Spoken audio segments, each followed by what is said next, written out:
Hello friends, चलिए आज मैं आपको क्लास 10th के यूरोप में राष्ट्रवाद के पीछे हम लोग दो वीडियो को डिस्कस कर चुके हैं, पार्ट 1 और पार्ट 2। आज हम पार्ट 3 में बताने वाले हैं इटली में एकीकरण। मतलब इटली अलग अलग भागों में बटा हुआ था, तो कौन कौन लोग इटली को पूरा एक करने का प्रयास किया है उसी को हम लोग आज पढ़ते हैं। पीछे वाला वीडियो में हम लोग पढ़ चुके हैं कि 1815 ईस्वी में वियना सम्मेलन यानी वियना कांग्रेस हुआ था। उस वियना सम्मेलन वियना कांग्रेस में जब बैठक हुआ था ना, तो उस बैठक के दौरान इटली को 7 भागों में बांट दिया गया था और इटली में अलग क्षेत्र पर अलग अलग राजाओं या अलग अलग किसी देश का है ना शासन हुआ। क्या था से देखिए, इस तरीके से जो आप इटली देख रहे हैं, इस इटली को इस तरीके से भाग में बांट दिया गया था और वहां पर राजाओं का अलग अलग राजाओं का शासन हुआ करता था। फिर क्या हुआ, लोगों में एक देश प्रेमी की भावना उत्पन्न तो हो चुका था, क्योंकि फ्रांस में बहुत सारा युद्ध देखा गया था और लोग फ्रांस के युद्ध से उसके आसपास के देश वाला युद्ध भी फॉर्म में आ रहे थे कि जिस तरीके से फ्रांस में लोग अपने अधिकार के लिए लड़ रहे हैं, हम भी उसी प्रकार देश को एकत्रित करने का प्रयास करेंगे। जो छोटे छोटे एरिया में जो हमारा देश बटा हुआ है उसको हम लोग इकट्ठा करने का, एकत्रित करने का प्रयास करेंगे। इस इटली को 1815 ईस्वी में वियना कांग्रेस यानी वियना सम्मेलन के दौरान इसको अलग अलग 7 भागों में बांट दिया गया था। देखिए उस 7 भागों में क्या था और वहां पर कौन कौन सा राजा शासन करने का काम कर रहे थे, किसके अधिकार क्षेत्र में था। देखिए अगर हम बात करेंगे इटली के, देखिए इटली के जो नीचे वाला भाग है ना, यह जो देख रहे हैं इसको हम लोग सिसिली बोलते हैं, है ना। सिसिली द्वीप के नाम से जानते हैं। और इटली के ये नीचे वाला जो भाग है ना, यहां से यहां जो ये देख रहे हैं, ये इसको हम लोग नेपल्स बोलते हैं। तो इटली के सबसे निचला भाग को बोलते हैं सिसिली और उससे ऊपर वाला को बोलते हैं हम लोग नेपल्स। और यह सिसिली और नेपल्स पर बुर्बो राजवंश का शासन था, जो कि फ्रांस वाला है ना, जो फ्रांस में जो बुर्बो राजवंश का जो शासन था उसी का आदमी यहाँ पर शासन कर रहा था, है ना। मीटिंग में बैठा होकर ऐसा समझौता हो गया था और ये दोनों भाग यानी सिसिली और नेपल्स उस फ्रांस के राजाओं को दे दिया गया था, यानी बुर्बो राजवंश इस पर शासन करता था। उससे ऊपर अगर हम बात करेंगे ये वाला रीजन है ना, तो यहाँ पर पोप शासन करता था, है ना। यहाँ पर पोप शासन करता था, है ना। यह जो रीजन देख रहे हैं यहाँ पर पोप का शासन था। उसके बाद अगर यहाँ पर ऊपर में जाएंगे, यहाँ पर ये रेड वाला आपको दिख रहा होगा, इसको हम लोग टस्करी बोलते हैं। यहाँ पर भी एक अलग शासक था। उसके बाद यहाँ पर देखते हैं मोडेना पर भी, यह मोडेना बोलते हैं, इस मोडेना पर भी अलग शासक था। और यहाँ पर ये जो देखते हैं फिर ये वाला रेड वाला, यह इसको परमा बोलते हैं, यहाँ पर भी अलग राजा का शासन था और इसको हम लोग बोलते हैं वेनेशिया, है ना। वेनेशिया पर ऑस्ट्रिया का शासन था और यहाँ पर यह जो लोम्बार्डी है ना, लोम्बार्डी यानी लोम्बार्डी, ये वाला लोम्बार्डी और वेनेशिया पर किसका शासन था, ऑस्ट्रिया का शासन था। उसके बाद इसको अगर बात करेंगे, इसको हम लोग बोलते हैं पिडमोंट, है ना। ये जो रेड वाला है इसको बोलते हैं पिडमोंट। और पिडमोंट में एक नीच भाग थोड़ा सा कटा हुआ था और एक सेवाय भाग हल्का सा कटा हुआ था और यह पिडमोंट, और इसको बोलते हैं हम लोग सार्डेनिया। तो पिडमोंट और सार्डेनिया पर किसका था, इटली का ही राजा था, है ना, उसका शासन हुआ करता था। मतलब इस तरीके से इटली को पूरे 7 भागों में बांट दिया गया था। अगर बताइए, और उस समय ऐसा भी सिस्टम नहीं था, लोग जो क्षेत्र मिला है ना उसी का राजा था और सोच रहे थे इतना ही मेरा अधिकार क्षेत्र है। ये पूरा इटली को लोग समझ ही नहीं पा रहे थे कि पूरा इटली कभी देश होगा और पूरा इटली देश होगा, ऐसा लोग समझ नहीं पा रहे थे और सोच रहे थे कि जो मेरा अधिकार क्षेत्र में है ना बस उतना ही मेरा है और पूरे इटली को एक करने का किसी के पास ऐसा तर्क नहीं आता है। उसी समय इस पिडमोंट वाला एरिया में यहाँ पर जन्म होता है और वही पिडमोंट वाला एरिया में एक इंसान का जन्म होता है जिसका नाम रहता है मेजनी, ठीक है, जिनका नाम रहता है मेजनी का जन्म होता है यहाँ पर पिडमोंट वाला एरिया में। तो मेजनी जब सियान हुआ, जब युवा हुआ, तो मेजनी देख रहा था कि मतलब अब बताइए, मेजनी को दिमाग में आया कि इतना इटली एक द्वीप है, तो इस एक द्वीप में अलग अलग जगह पर अलग अलग सरकार का, है ना, अलग अलग राजाओं का सरकार चल रहा है। ये तो गलत बात है। किसको दिख गया, यह बात मेजनी को देखा और मेजनी उसी समय सोचने लगा कि यह एक देश होगा, यह एक राष्ट्र होगा, इसे हम लोग एक करेंगे, है ना, इसे एक करने का प्रयास किया जाए। यह एक देश होगा, यह एक राज्य होगा। सबसे पहले मेजनी, मेजनी से पहले कोई सोचा ही नहीं, अलग अलग भाग पर अलग अलग प्रकार के राजा तो था, लेकिन कभी सोचा ही नहीं कि अलग अलग जगह पर मतलब यह पूरा एक होकर के एक देश का भी निर्माण कर सकता है। सबसे पहला इंसान था मेजनी। मेजनी इसीलिए मेजनी को कहा जाता है कि इटली के एकीकरण का अग्रदूत कहा जाता है, कि इटली के एकीकरण के लिए सबसे आगे आगे सोच कौन डेवलप किया था? मेजनी। अब देखिए इसी पिडमोंट वाला एरिया पर, यहाँ पर पिडमोंट वाला एरिया पर एक कार्बोनारी का संगठन था। कार्बोनारी मतलब होता है, देखिए कार्बो नाम है, कार्बो मतलब कार्बन है ना, नारी मतलब लोगों का ग्रुप, मतलब जो कोयला में काम कर रहा था ना, उन्हीं लोगों का एक ग्रुप था है ना, और वो बहुत फॉर्म में होता था, वो बहुत मतलब पूरा एकदम गलती को गलती, सही को सही करने वाला करने की क्षमता रखता था। वहीं पर ग्रुप था कार्बोनारी। तो उस कार्बोनारी में मेजनी ने सदस्यता को बना लिया कि हम कार्बोनारी के सदस्य बनना चाहते हैं, और कार्बोनारी के सदस्य इन्होंने बन गया। अब जब कार्बोनारी का सदस्य बना तो इनको अब दिमाग में होने लगा, जो भी कार्बोनारी के जो लोग थे ना, मेंबर थे, उनके साथ बैठ करके इन्होंने मीटिंग करना चालू किया और कहा कि ये देखिए ये पूरा इटली एक है, ये पूरा इटली को हमें एक करना चाहिए, पूरा इटली को एक करना चाहिए। बस लोगों ने इसको क्या किया, मतलब लोगों ने थोड़ा सा इनको समर्थन देना चालू किया, लोगों ने इनको मदद किया। इसमें से कुछ लोग इनको कह रहा था कि देखिए विदेशी सहायता लीजिए, हम लोग ना विदेश से अगर सहायता लेंगे ना तो हमारा इटली का एकीकरण बहुत जल्दी संभव होगा। तो इन्होंने कहा कि इटली के एकीकरण के लिए हमें विदेश की सहायता लेने की कोई जरूरत नहीं है, हम सब एक साथ होंगे और इटली को एक करने का प्रयास करेंगे। और उस समय जो इटली का जो राजा हुआ करता था, जो पिडमोंट और सार्डिनिया, पिडमोंट और सार्डिनिया पर ही इटली के राजा का अधिकार था, जबकि पूरा इटली एक होना चाहिए था, एक ही राजा का अधिकार होना चाहिए था, लेकिन अलग अलग सबने बांट दिया था, है ना। तो यह सार्डिनिया और पिडमोंट पर एक राजा का शासन हुआ करता था, जिस राजा का नाम था चार्ल्स एल्बर्ट, जिसका नाम था चार्ल्स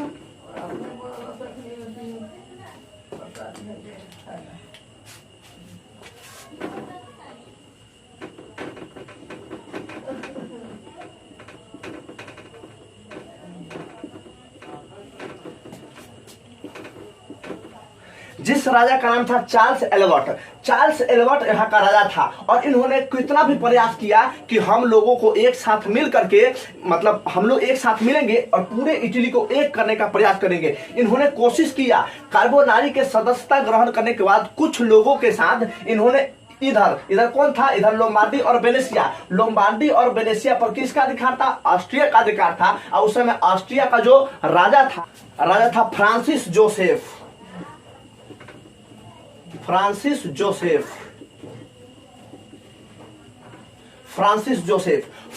जोसेफ ने, है ना, ये क्या किया,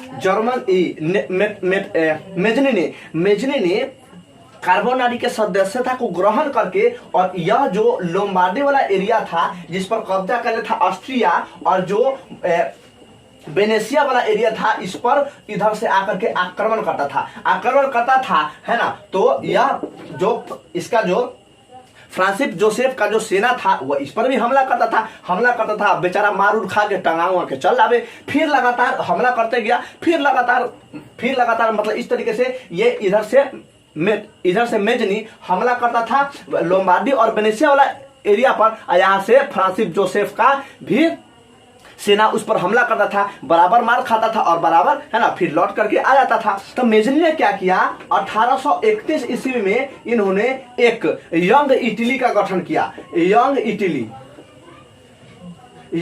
का गठन किया। इन्होंने कहा कि कार्बोनारी सदस्य में जो ग्रुप में जो मेंबर है वह बूढ़ा भी है, बच्चा भी है, तो हमारा देश का एकीकरण नहीं हो सकता है। इसलिए इन्होंने क्या किया, यंग इटली का गठन किया कि हम एक युवा वाला गठन बनाओ, युवा के एक सदस्य बनाओ, जो कि युवा सब मिलकर ही देश को मतलब एकीकरण कराने का प्रयास करेंगे। और इन्होंने क्या किया, यंग इटली का बना दिया कि जो हमारे देश में यंग है वो आओ और इसकी सदस्यता को ग्रहण करो, हम लोग पूरा इटली को एक करने का प्रयास करते हैं। लेकिन चिल्लाते रह गए, लेकिन बहुत कम लोगों ने इनका सपोर्ट किया।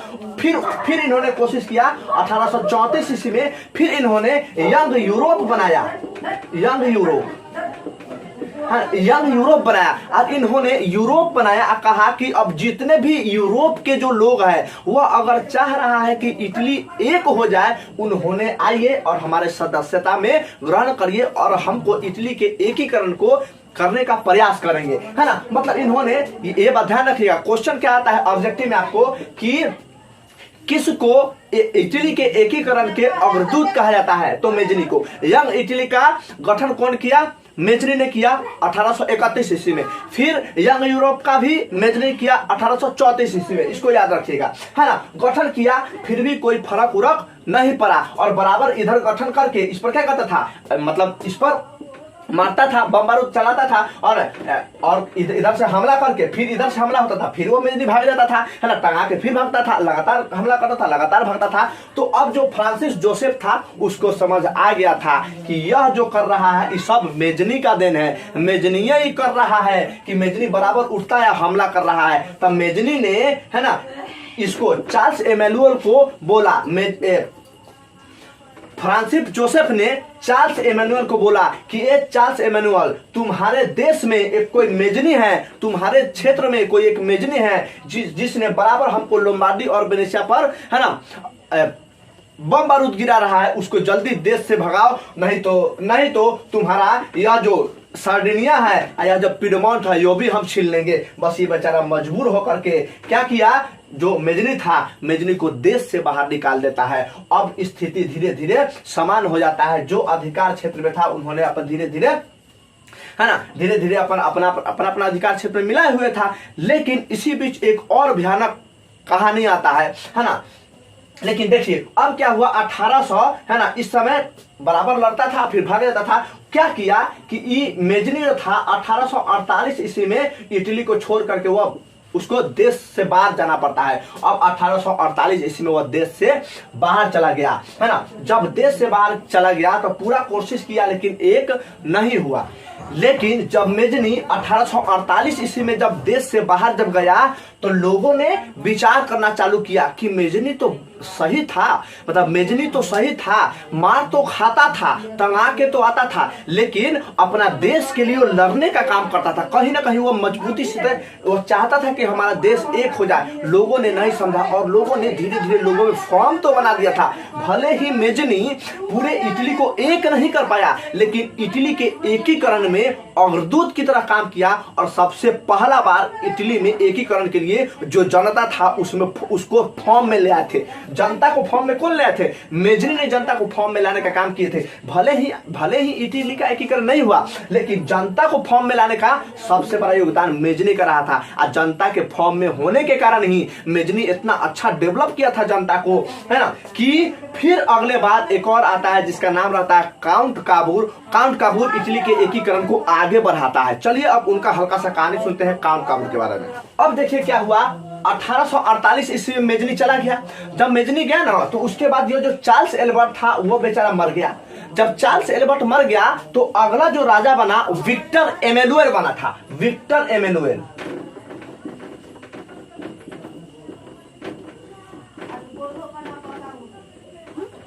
अगला राजा बना विक्टर इमैनुअल। विक्टर इमैनुअल बहुत ही तेज तर्क वाला इंसान थे, बहुत अच्छा इंसान थे। विक्टर इमैनुअल जब राजा बना तब विक्टर इमैनुअल ने अपना प्रधानमंत्री काउंट काबूर को बनाया। काउंट काबूर को बनाया,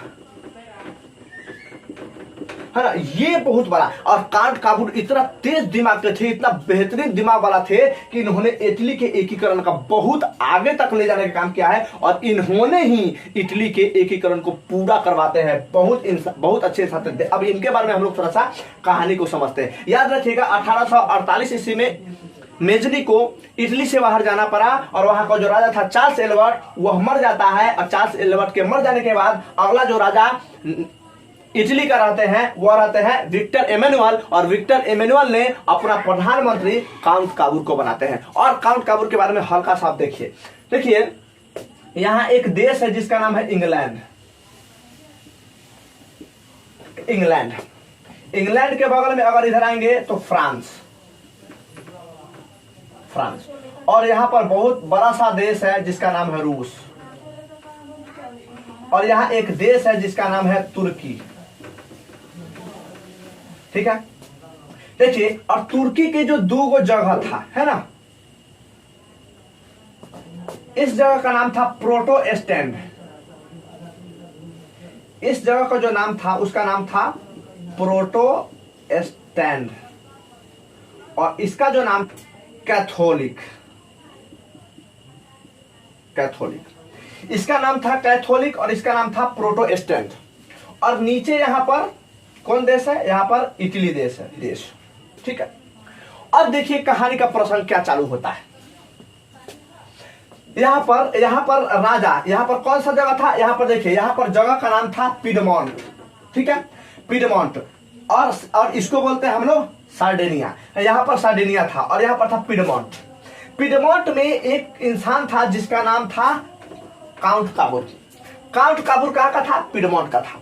और काउंट काबुर को जो विक्टर एमेनुअल था, जो अगला जो राजा बना था इस पिडमोंट और सार्डिनिया वाला एरिया पर, यहाँ पर अपना प्रधानमंत्री काउंट काबुर को बना दिया।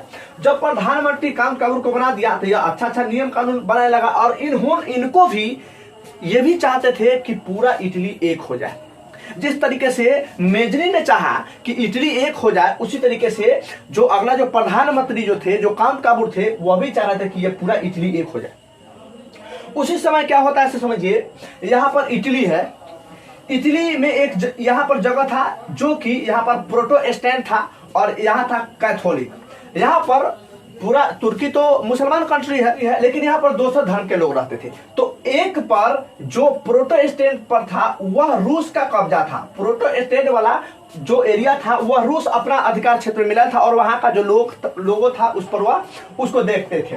उसके बाद अगला जो था यह जिसको कैथोलिक बोलते हैं, कैथोलिक पर फ्रांस का था, है ना, फ्रांस का सेना था।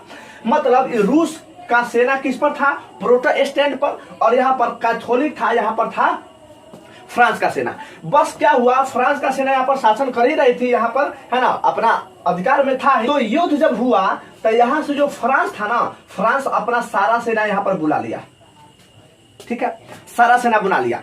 और सारा सेना जब बुला लिया तो यहाँ पर रूस सोचा कि अब इस पर भी हम अधिकार कर लेते हैं।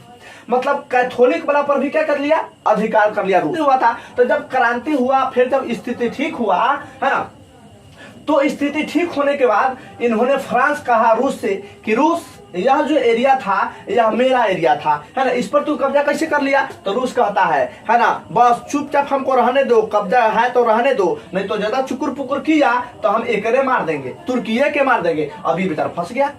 फ्रांस कह रहा है, अब दुनिया का सबसे पावरफुल देश कौन था, फ्रांस था। अब यह कह रहा है, तुर्की कह रहा है किसको से, फ्रांस के, तुर्की कह रहा है किसको से, रूस से, कि हाँ सही बात है, यह जो कैथोलिक वाला जो एरिया था वह फ्रांस का ही था, आप उसको दे दीजिए। तो यह रूस कहा है कि तुर्की को कि तू ज्यादा चक्कर पकड़ करा तो तोहरे उड़ा देंगे, है ना। बस तुर्की ने बात नहीं माना, तुर्की कहा कि यह हम नहीं होने देंगे। यह जो रूस जो जिस पर कब्जा कर था प्रोटेस्टेंट पर, उस पर कब्जा करके रखिए, लेकिन जो फ्रांस जो कब्जा था फ्रांस का था कैथोलिक पर, उसको दे दीजिए। बस नहीं माना, बस उठा, रूस उठा, तुर्की पर हमला कर दिया। क्या हमला 1854 ईस्वी में हमला किया, और 1854 से लेकर के 1856 तक युद्ध होते रहा।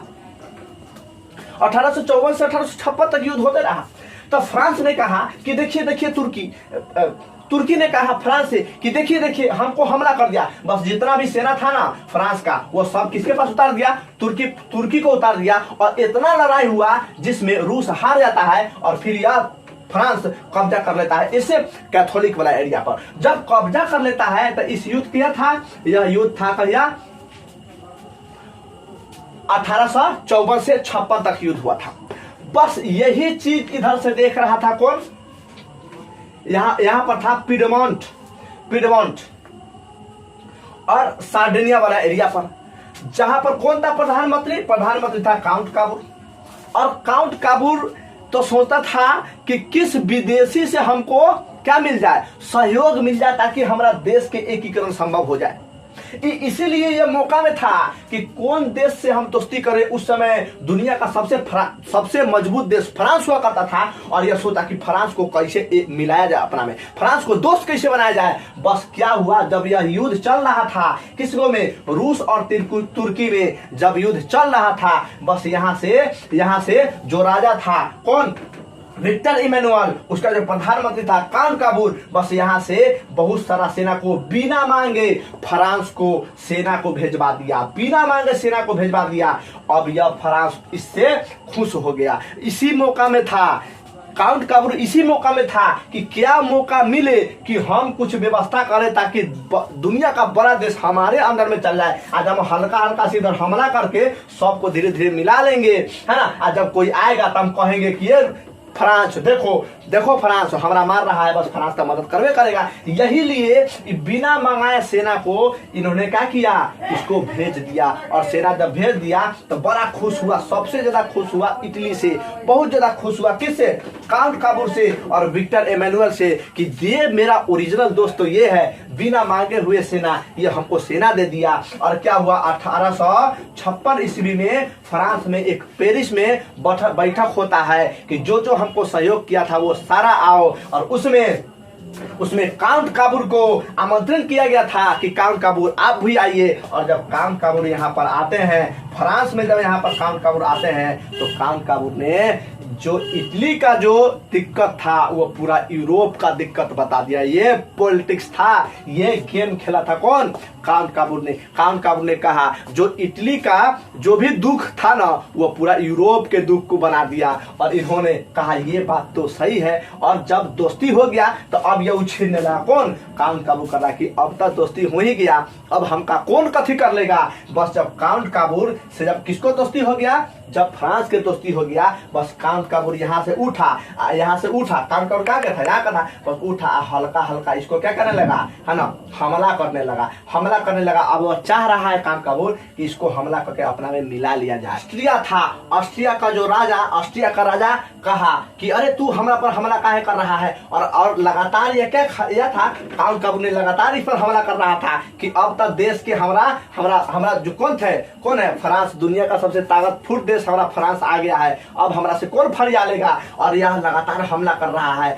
जो ऑस्ट्रिया का राजा था, क्योंकि ऑस्ट्रिया के अधिकार क्षेत्र मिला हुआ था, है ना, लोमार्डी और वेनेशिया, और यह दोनों जो था ऑस्ट्रिया के अधिकार में। और ऑस्ट्रिया का राजा चुपके से था कि अभी नहीं लड़ना, नहीं तो कौन आ जाएगा, फ्रांस आ जाएगा और धुन देगा, है ना, पीटने लगेगा तो फ्रांस आ जाएगा, इसलिए है ना वह नहीं लड़ता था। लेकिन 1 साल 2 साल लगातार देखे, कितना दिन देखे, बस 1859 ईस्वी में अब ऑस्ट्रिया भी कहा कि अब बता ही देते हैं, तू बराबर देखते हैं कि हमला करता है। अब बस उठा यहाँ पर हमला करना चालू किया। बस कौन चिचियाया, काउंट काबूर चिचियाया, किससे, फ्रांस से कि फ्रांस बचाइए, देखिए हमको हमला कर रही है, हमको मार रहा है। बस फ्रांस कहा, सही बात है, फ्रांस कह रहा है कि आप हमारा तो ओरिजिनल दोस्त है, आप बिना बुलाए हमारा सेना देती है इतना, आप कहेंगे तो आपको हम मदद नहीं करेंगे। और सारा सेना उतार दिया यहाँ पर, है ना, पिडमोंट वाला एरिया पर। और इतना ना मारा इसको कि मारते जो लोमार्डी वाला एरिया था वह इटली में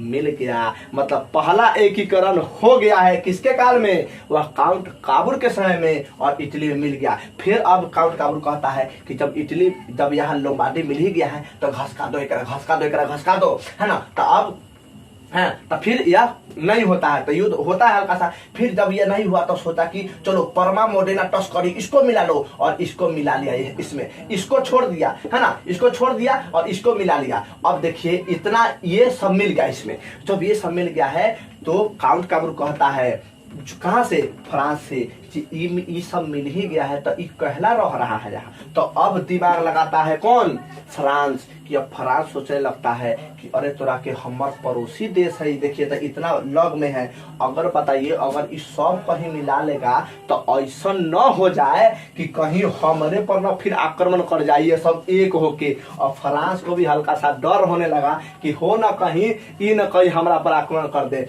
बस ऑस्ट्रिया का राजा लेटर भेजता है फ्रांस के राजा को, और वह दोनों एक साथ संधि कर देता है। अब बताइए मतलब इटली का एकीकरण प्रारंभ हुआ था, हो ही रहा था, बस उनमें से फ्रांस और ऑस्ट्रिया का राजा मिल गया और यह इटली का एकीकरण में हल्का सा बाधा आ गया। फिर भी जब ये दोनों मिल गया, अब देखिए सिर्फ किसके पास था, यह था है ना, यह वेनेशिया वाला रीजन इसके पास था। और बताइए यहाँ पर पोप था और पोप यहाँ पर किसका, यहाँ पर था फ्रांस का ही एरिया था और फ्रांस वाला ही पोप, फ्रांस वाला ही का राजा ही पोप पर अधिकार कैले था। उसी समय एक और नया मोड़ लेता है, यहाँ पर सिसिली द्वीप पर एक नाव चलाने वाला इंसान रहता है जिसका नाम रहता है गैरीबाल्दी।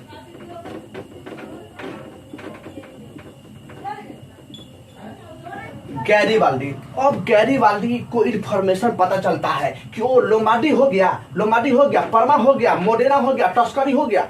अब तो यह फॉर्म में आ गया है ना, यह भी बेचारा फॉर्म में आ गया कि अच्छा अब तो लगता है कि इटली का एकीकरण हो ही जाएगा है ना। बस इन्होंने फॉर्म में आया, इन्होंने एक सेना बनाया, सोचा कि इटली के एकीकरण तो आधा हो ही गया है, आधा इधर से हम लोग जोर लगा देंगे तो पूरा इटली एक हो जाएगा। और इन्होंने गैरीबाल्दी ने इन्होंने एक सेना बनाया जिसका नाम था लाल कुर्ती है ना, लाल कुर्ती वाला सेना बनाया। कौन, गैरीबाल्दी ने लाल कुर्ती वाला सेना बनाया और एक तरफ लेकर के सब चला गया। और यहाँ पर जो एरिया था, जो भी एरिया था जहाँ पर बुर्बो राजवंश था, यहाँ के सरकार पर जहाँ पर जो पुलिस स्टेशन था उस पर बम फेंक कर सारा का अपने अंदर सारा हथियार को अपना लिया था और एक तरफ चला और लाल कुर्ती सब पहने हुए था, लाल ड्रेस पहने हुए था। क्यों, क्योंकि हम समझ गए कि हमारा मार दो हम खून से रंगा देंगे, लेकिन हम इटली को एकीकरण कर ही देंगे, पूरे इटली को एक कर ही देंगे। और इन्होंने इधर से मारा, दौगा के जब मारा ना है ना, तो यहाँ पर जब मारा तो यहाँ पर जो बुर्बो राजवंश का जो राजा था वो छोड़कर भाग गया कि ऐसा एरिया पर हम लोग शासन नहीं करेंगे, बड़ा खतरा है गैरीबाल्दी, ये तो मार के डेंगेले है सबको है ना। बस यहाँ से बुर्बो राजवंश का जो राजा था वह इस एरिया को छोड़ करके भाग जाता है और भाग जाता है तो इस पर किसका अधिकार हो जाता है, इस पर अधिकार फिर से इटली का हो गया। देखिए इटली का अधिकार यहाँ पर हो चुका है, इटली का अधिकार यहाँ हो चुका है, सिर्फ बच गया तो वेनेशिया और सिर्फ बच गया तो पोप वाला, और वेनेशिया वाला भी हो जाता है। लेकिन पोप वाला जब गैरीबाल्दी सोचता है कि पोप को भी अपने ठिकाने में ले आओ पीठ पाट करके, बस कहता है कि पोप को, तो ये कहता है विक्टर एमेनुअल के रुक जाओ अभी, मकान का कहता है कि रुक जाओ अभी, ये फ्रांसे के देन है कि इतना एकीकरण हुआ है। अब पोप फ्रांस देख रहा है, अगर एकरा कुछ किया तो फिर लपेट देगा सबको, फिर जे है से हो भाग जाएगा।